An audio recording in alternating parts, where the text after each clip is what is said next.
Hi, this is CT Nanu, and you are watching and listening to an exclusive recording of the top 10 ways to have diversity, equity, inclusion, and cultural competency initiatives as a professional in your industries. Thanks for listening.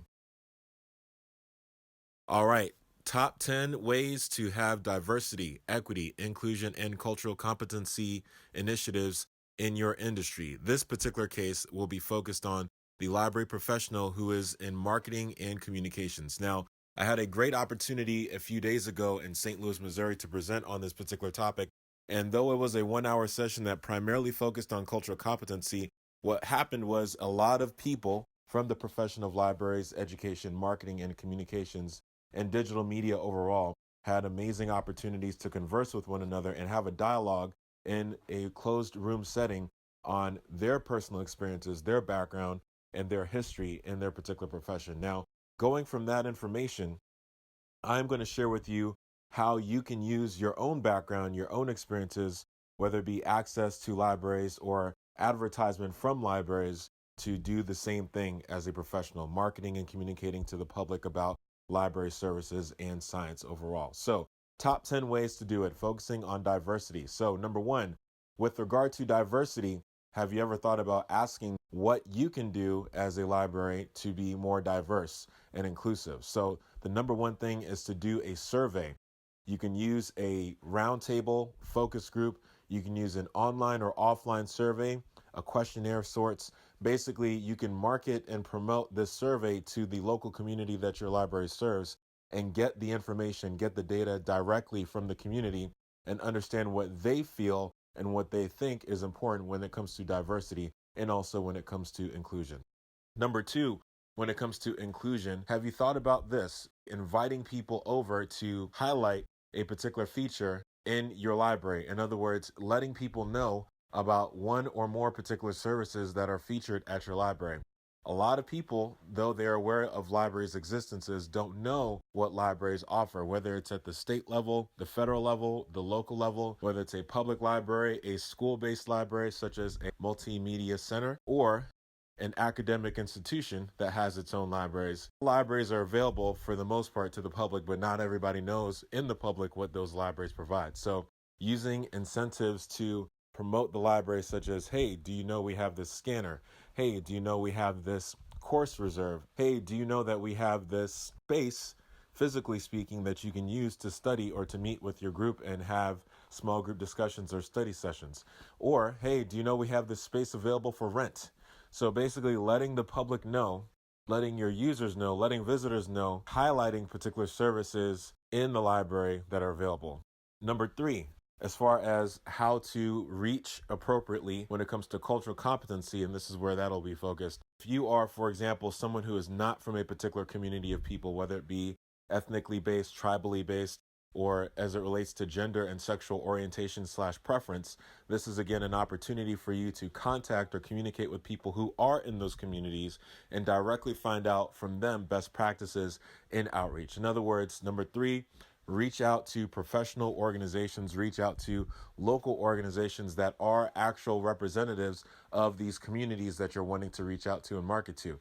It would be one thing to assume that this is the best practice of reaching out, promoting, marketing, communicating to a particular community, but it's another thing to actually have advance notice or co-signing from said community leaders and membership. So definitely reach out to the communities that you are trying to address by finding out what local organizations and professional organizations already exist that are in those communities, that are already doing the groundwork, that are already doing the work overall to support said communities. Number four, closely follow the guidelines of your organization and or institution's mission and vision statements on being diverse, equitable, and inclusive while culturally proficient. If one does not already exist, decide to create a strategic plan to make them for your organization or team. This is super important because if there is a situation where one does not already exist, this particular mission and vision statement is now an opportunity to create one in order to empower your library staff and workforce, also to allow your library spaces to be a place of empowerment and a safe space as well for diversity, equity, inclusion, and cultural proficiency to be experienced and practiced by all your users and visitors of the library. Number five, When it comes to cultural competency and cultural proficiency, it is important to first and foremost understand and assess your own staff and your own workforce. Actually asking your staff, your leadership, to have discussions about best practices on marketing, best practices in communication. Now, not everybody in this particular group that you're going to be talking to will have that intel or information, but they may share the same concerns that you have. They may also have different concerns overall. But the best thing to do, of course, is to ask, to set up a meeting of some sort. Perhaps it's 30 minutes, perhaps it's 45 minutes, perhaps it's 60 or more minutes that you and your team that you work with, or the team that you oversee, if you are in management or administration, talk about best practices for marketing and communication. What has worked in the past? Why did it work in the past? And what could potentially work in the present day? Or what's no longer working? That's another thing to assess as well as a community. But actually having those genuine, honest, open, and vulnerable talks, dialogues, and conversations, rather than assuming people know, or assuming people are going to take you at your word if you are an administrator or manager about what doesn't work or what does work, is very important. If you're involving your staff, your particular workforce, whether it's people who have been in the industry for several years in libraries, several years in marketing communications, or student employees who are working at the school, whether it's on a volunteer basis or a paid basis. If you're in higher education, then of course it'd be more so on the paid basis rather than volunteer basis. Again, accessing the information from your direct workforce is also a great opportunity to find out how to be culturally competent, culturally proficient with marketing and communications. And of course, number 6, some organizations, some institutions, some companies have this already. There may be a diversity, equity, inclusion branch or department of some sort. So accessing those resources from that department is a great way as well to figure out how to appropriately market, communicate, and reach out to the community regarding library services. If you're not already aware of what these organizations are, whether you're in a college, university, or an industry of particular sorts, similar to another point brought up regarding professional organizations and reaching out to them, also reach out to the resources, the departments that already exist and are implemented in your particular organization structure. Now, in the case of your structure, your school, your institution, your campus, not having a department or a team even of that sort, this is a great opportunity to advocate for such teams to be existing, such organizations to be existing, such departments to be existing, or really such a position to exist where somebody is perhaps a VP or a director or an assistant director that oversees these particular causes and initiatives. It could be also in the form of a committee. So if you have it, find out that if it exists, and if it does, access, utilize it, communicate with that staff or people that work in this particular area. If you do not have it, then that is a clear sign there needs to be a group, a committee of some sort formed to help establish better objectives, goals, plans, mission, vision type statements, etc., to ensure and to strengthen the community that you're serving, and especially the staff that is serving and supporting this community. Number 7. So we talk about diversity, equity, inclusion, and cultural competency or proficiency. Equity is one thing. Not everybody has the access to certain material or tools or resources to be marketed to. So exhausting those tools, those resources to reach out to as many people as possible is important. Word of mouth is the first and always will be the best way to communicate. So using word of mouth, using print material and media, and also using digital media and materials is super important when it comes to community outreach. When it comes to, again, equity, not everybody has access to these particular things. So if you are, for example, in a school community, whether it be K-12 or higher education, understand that not all families of these students are going to have access to the information. Even if you print it out and hand it out, or print it out and leave it somewhere to be picked up, that's not a guarantee, again, that that particular person from that particular community will be reached out to or be informed. The best way to go about this information being distributed in regard to an equitable way is to start by accessing your network of diverse people and also populations, that is staff, students, faculty, stakeholders in general, and people that are users of the library, and actually having that, again, direct contact, word of mouth connection with the community. You'd be surprised how many people will be informed by word of mouth that normally wouldn't be informed otherwise, if they're not receiving phone calls, if they're not receiving text messages, if they're not receiving emails, if they're not receiving notifications via social media, whether it be through sponsored promotions or non-sponsored promotions via shared posts. Utilize all forms of communication by making sure there are equitable opportunities for people. Number 8.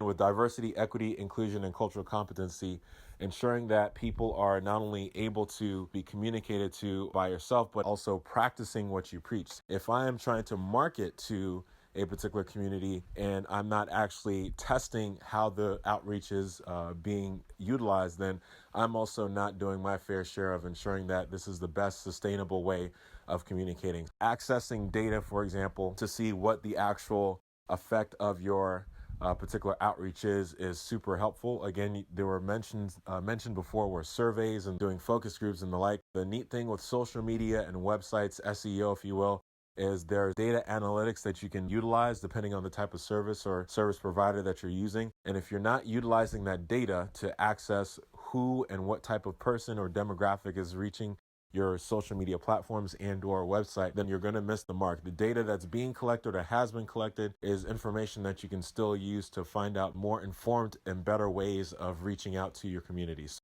I would highly encourage you to do that. So using analytics, SEO, when it comes to social media, professional media, and websites, blogs and vlogs, for example, is a great way. On that note of blogs and vlogs, number 9, when it comes to diversity, equity, inclusion, and cultural competency for library professionals in marketing and communication, utilizing both video, audio, and text-based ways of communicating. Not everybody is going to learn the same type of way, so making sure that you're being inclusive and equitable in the way you communicate visually and auditorily is also important. There are some people who are in the deaf and hard of hearing community that would need subtitles, subtext. So making sure that you're able to communicate in those means when you're posting video, for example, on social media, not just on a website or Facebook or Instagram, but also on other platforms that are not as popular perhaps to you, but definitely popular to other demographics that are in younger age groups or older age groups. Making sure that, again, you have video that is high quality, audio that is high quality. If you're able to afford it within your budget and means and resources is also helpful because, again, if you're having low quality stuff, it's not necessarily going to be received well or received at all.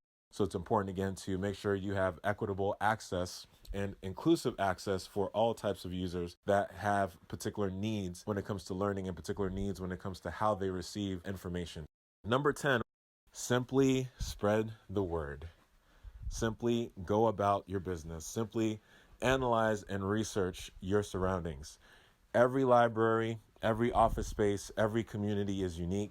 What is needed in a Cambridge-like community in Massachusetts is not going to be the same as a Compton community in California. So actually understanding the community that you're in by going out into the community and spreading word about what you do is also important. If you're not involved, if you're not connected in the community that you're actually reaching out to, then that's actually more of a disservice than anything else when it comes to the work that you're planning to do. If you're not participating, if you're not engaging, if you're not doing these things, if you're not plugged in other words, then you're going to have a disconnect already personally, and that will ripple, that will domino, if you will, in effect to the work that you're doing. Those are the top 10 ways and strategies with regard to diversity, equity, inclusion, and cultural proficiency initiatives in library marketing and communications. Thanks so much for listening. This is C2 Nano. I hope you're having a wonderful day. And again, if it's not already a great day, make the decision to make it great today. Take care. Hi, this is C2 Nanu, and you are